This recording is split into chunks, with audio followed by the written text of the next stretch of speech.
1914 estalló la Primera Guerra Mundial y muchísimos lugares de Europa se convirtieron en campos de batalla.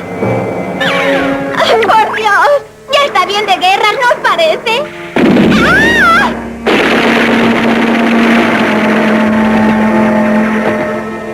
¡Ah! ¡Ay! Los pobres heridos iban llegando uno detrás de otro a los hospitales de campaña. Uno de estos hospitales estaba en Boulogne, Francia. Muchos médicos habían acudido allí para curar a los heridos. ¡Ay! Alexander Fleming. Este señor era precisamente uno de aquellos médicos. Este hombre está muy grave. Sí, verdaderamente grave. Por favor, doctor Fleming, haga lo que pueda por salvarlo. Es mi mejor amigo. ¡Qué horror! ¿Qué pasa? Está muy grave, doctor. ¿Cree que se va a morir? Haré todo lo posible, se lo prometo. Su amigo tiene una gangrena gaseosa. Y eso es muy grave. ¿Gangrena gaseosa? Es una enfermedad terrible. Los microbios penetran por la herida y el órgano afectado se pudre rápidamente. La falta de higiene en los campos de batalla facilita el crecimiento de los microbios en las heridas y a consecuencia de esto muchos soldados sufren la gangrena gaseosa. Pero, doctor, debe haber algún medicamento que destruya esos microbios. Doctor Fleming no puede dejar de morir así. Tiene que hacer algo por él. Bien, enfermera, ¿quiere usted traerme el fenol, por favor? Ya está aquí el fenol, doctor.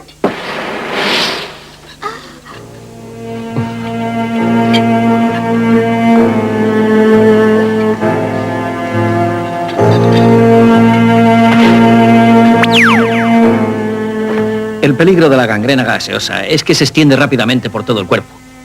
En el caso de que el órgano afectado sea una pierna o un brazo, debe amputarse rápidamente dicho miembro y así se salvará la vida del paciente. Pero en esa época los heridos se ponían tan graves que cuando llegaban al hospital cualquier tratamiento era inútil. ¿Y dice usted que es médico? Los médicos están para salvar las vidas de las personas. ¿Cuánta gente se está muriendo con esa maldita y terrible gangrena gaseosa? Y sin embargo no tenemos ningún remedio para curarla.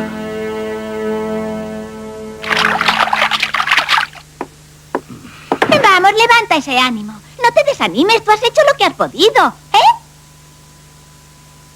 Lo que está claro es que es inútil que limpies la herida con fenol, ¿verdad? Aunque sea un desinfectante. Así es, desinfectando la herida solo con fenol no se consigue nada. Dime una cosa, ¿pero el fenol no es un medicamento que destruye a los microbios? Ese es el misterio. ¿Por qué si el fenol mata a los microbios, al aplicarlo empeoran los enfermos? Voy a investigar sobre ello. Esta es una muestra que he extraído de un paciente. Estos tan finos y tan largos son los microbios que causan la enfermedad. ¿Y esos otros blancos? Esos son glóbulos blancos. Están en la sangre humana y su misión es la de destruir los microbios perjudiciales que entran en el organismo. Pero cuando el número de los microbios es muy grande, los glóbulos blancos no dan abasto para destruirlos, ¿verdad?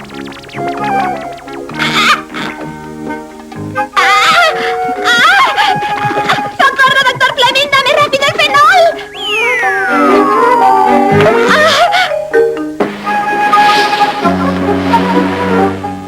Han muerto los microbios, pero también los glóbulos blancos, y yo estoy mareado.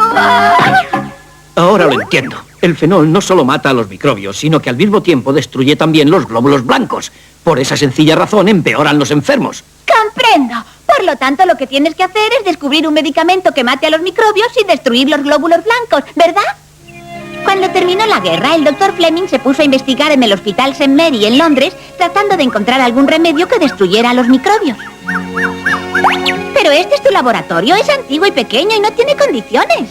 No se pueden pedir lujos, Mim. Además, en este laboratorio puedo realizar todas las investigaciones que quiero. ¿Qué es esto, Alexander?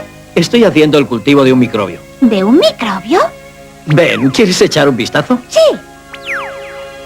¿Estos son los que hacen enfermar a las personas? Efectivamente. Estoy buscando un medicamento que mate a los microbios y que no perjudique en nada al cuerpo humano. Me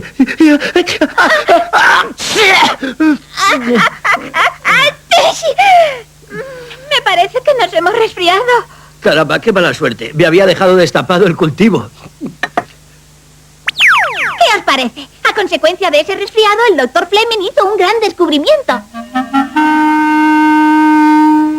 Claro, eso es. Este es el recipiente que salpiqué de saliva el otro día al estornudar. ¡Qué extraño! Han desaparecido de él todos los microbios. Naturalmente. ¡No, por favor, no! ¡No, doctor, no quiero! ¡Ay! Vamos a ver. ¡Escuece! Gracias por tu colaboración. Fleming había comprobado que dentro de las mucosas y de las lágrimas existe una sustancia que destruye los microbios. A esta sustancia le dio el nombre de lisocima. Y también descubrió que dentro de los huevos y de las verduras hay una sustancia similar. Pero también descubrió que la lisocima no era suficientemente eficaz como para curar las enfermedades. ¡Basta! ¿Por qué abusáis de ese modo de los débiles?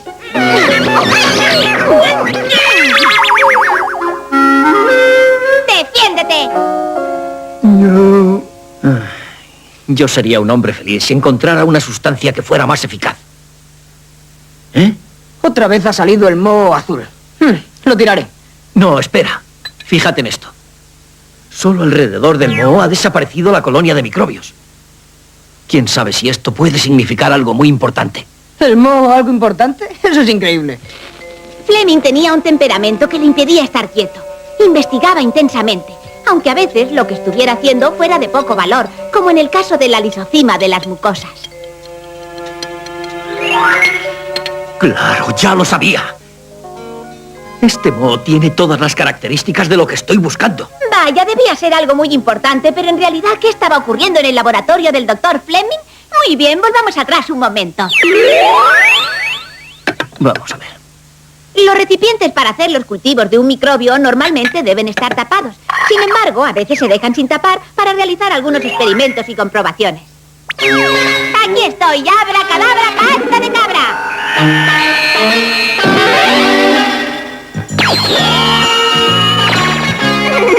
Por medio de hechicería me he convertido en un microbio para averiguar qué es lo que ha ocurrido en este laboratorio y en su micromundo. ¡Soy un microbio! Aunque a simple vista no podamos verlos, en el aire están flotando los microorganismos como las esporas del moho. Y una de estas esporas del moho azul se cayó al recipiente que estaba sin tapar y empezó a reproducirse. En el aire flotan muchísimos microorganismos. Por ejemplo, el moho azul, al que se puede clasificar en 650 clases distintas. Pero hay muy pocas clases del moho azul que puedan matar las bacterias. Uno de estos mohos es el llamado Penicillium mulbum, y fue una mera casualidad que este cayera precisamente en el recipiente del cultivo que estaba haciendo Fleming. Después de esto, empezó a hacer el cultivo del moho azul en el caldo de la carne. Esta sustancia tiene fuerza suficiente para matar a los microbios aun cuando esté diluida en una solución de una milésima parte. ¡Ah! ¡Yo soy el más fuerte! Sí, es verdad, eres muy fuerte, pero si perjudicas al cuerpo humano no servirás como medicamento. ¿Eh? Por lo tanto, lo primero que hizo Fleming fue inyectar el moho azul en un animal. Y efectivamente no surgió ningún efecto secundario negativo. ¡Lo logró! Esta sustancia es maravillosa. Me alegra mucho. Seguro que conseguirás hacer un buen medicamento.